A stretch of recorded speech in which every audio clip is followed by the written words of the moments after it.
Jaja Artwork pour des DVSX Mapping Tractor Pro V9, part unité FX 1 et 2. Qu'est-ce qui change sur les unités FX 1 et 2? C'est que maintenant la partie slicer, donc pas des fixes, est maintenant assignée sur les unités FX 1 et 2. Donc ça veut dire qu'en fait on va pouvoir modifier en temps réel les effets.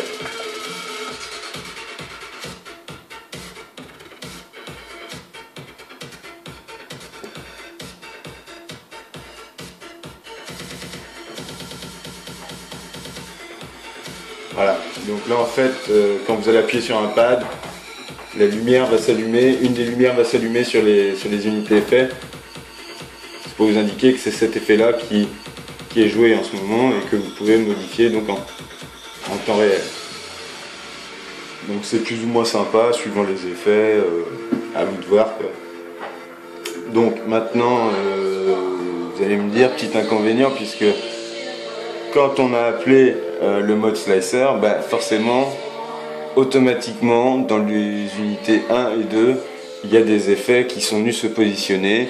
Et auparavant, vous utilisiez les unités 1 et 2 en mode normal. Donc vous sélectionnez vos effets, vous les mettiez en mode single ou groupe. Là par exemple, tiens, ça tombe très bien, elle est en mode single. Et j'aurais voulu maintenant faire un effet en manuel, mais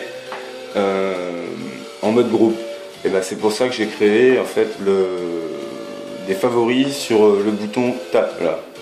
Donc si j'appuie dessus, j'ai 3 effets qui sont venus se positionner dans l'unité 1 et 3 effets dans l'unité 2. Bon là ce sont les mêmes parce que c'est les 3 effets que j'aime bien utiliser sur mes mix séparément, donc je veux les avoir sur chaque platine en même temps pour pouvoir faire des choses.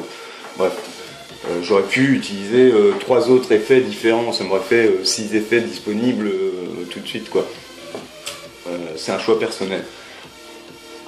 Ici il y a un deuxième bouton Tab, donc finalement si j'appuie dessus, ça va m'amener 6 autres effets. Là j'ai pris un exemple, c'est comme ça sur le mapping V9, c'était juste pour vous montrer que là je l'ai passé l'unité 1 en mode single avec l'effet getter. Si je rappuie sur le tab 1, je reviens bien en mode groupe.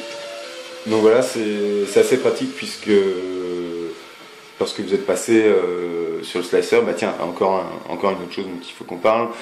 J'étais en mode slicer, donc j'avais des effets, j'ai rappuyé sur tab, j'ai des nouveaux effets qui sont arrivés, donc mes effets favoris qui sont arrivés dans les unités 1.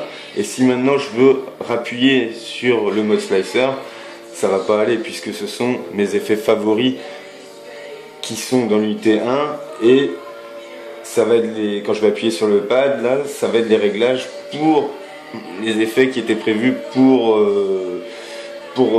la partie slicer. Donc quand tous les pads sont allumés, il faut juste appuyer une fois sur slicer pour ramener les bons effets dans la boîte. Et voilà, là il n'y aura pas d'erreur.